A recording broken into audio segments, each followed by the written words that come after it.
Rafes drifted. His ship was gone, a memory swallowed by the vastness. Stars, cold and distant, pricked the endless black. Loneliness, vast and consuming, threatened to engulf him. He closed his eyes, seeking solace in the memory of Earth, of blue skies and warm sun. He saw his home, a small, cozy cottage nestled amidst rolling green hills. He saw his family, their faces etched in his memory, their laughter echoing in his ears. He saw the launch, the roar of the engines, the cheers of the crowd, the thrill of the ascent. And then, darkness. He opened his eyes. The stars were gone. He wasn't in space anymore.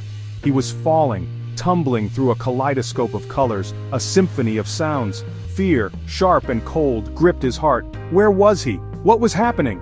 He landed with a thud, the breath knocked out of him. He lay there for a moment, stunned, disoriented. As his senses returned, he slowly sat up and looked around. He was in a world unlike any he had ever seen, a world that defied logic and reason, a world born of dreams. The world shimmered and pulsated with an energy that was both exhilarating and terrifying. Giant luminous flowers bloomed with otherworldly radiance, casting long dancing shadows.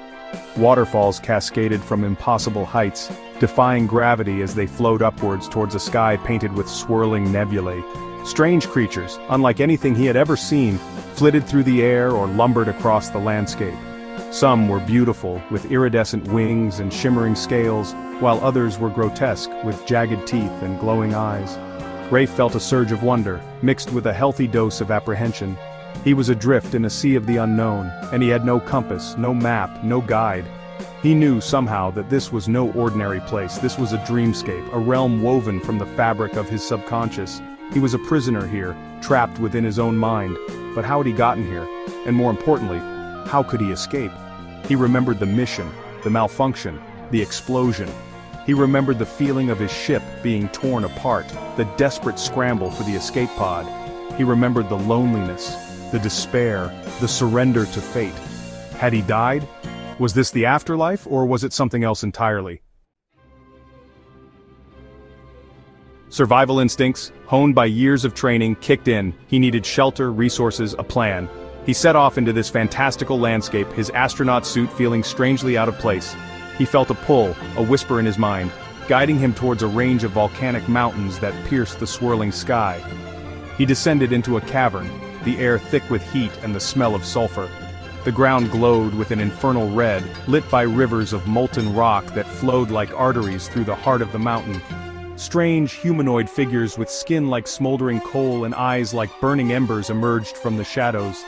Demon wizards, their voices rasping and echoing, challenged his right to trespass in their domain. He fought back with the desperation of a man fighting for his sanity, his very existence. He dodged their fireballs, their bodies radiating intense heat, and used his ingenuity to turn their own power against them. He collapsed tunnels, diverted lava flows, and fought with a ferocity he never knew he possessed. He emerged victorious, bruised and singed, but alive. He collected the ores they guarded, shimmering with an inner fire. He sensed their importance, their connection to his escape. He was one step closer to returning home, to waking from this vivid, terrifying dream.